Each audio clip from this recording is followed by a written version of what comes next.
Welcome to English Shorthand Coaching.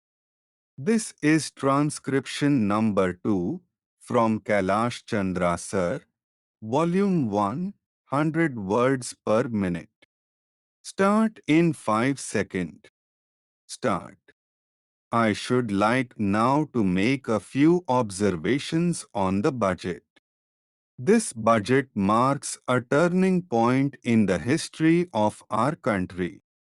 It is no use attempting, as some of my friends have done, either to deprecate the budget very strongly or to suggest that we are not witnessing a new revolution in our methods of fiscal training and technique. I want it to be quite clearly pointed out to my friends that we are now facing the lean years of Indian finance. Hitherto, we had revenue surpluses which were a form of public saving and which were meant to be utilized for capital development. Hereafter, this form of revenue surplus would not be available. We have, therefore, to find out ways and means of implementing our great program of national reconstruction at minimum cost. My point is that the deficit on revenue account would be of the order of about 19 rupees to 20 crores. Here, let me point out that I do not agree with those of my friends in the finance department who have attempted to suggest that 9 rupees or 18 crores, which are obtained from Pakistan, should be put to the revenue side of the budget. They are to be put on the capital side. But that does not seriously alter the trend of my argument. What I am suggesting is that we would have to be prepared for a deficit of a much higher order even on the revenue side.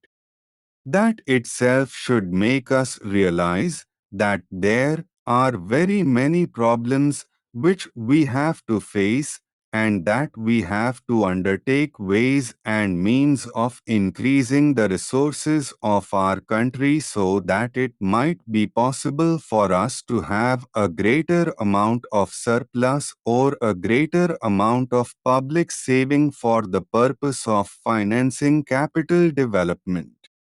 The finance minister, in the course of his speech, Mr. Deputy Minister, pointed out that the deficits during the past 2 years were of the order of rupees 83 crores. I venture humbly to disagree with him because I feel that when we are talking of deficits, we must take into account the overall deficit incurred by the central government, and that would be of the order of 200 crores rupees. During the years of relatively light expenditure, we had a shortfall of about 200 crores rupees. Undoubtedly, now when we are going to have a very great amount of expenditure, we might have a greater amount of deficit and we would have to find out ways and means of trying to meet our capital expenditure. Some members have pointed out that deficit financing is good, others have pointed out that it is poison. One honorable member who preceded me pointed out that it could be taken like a tonic.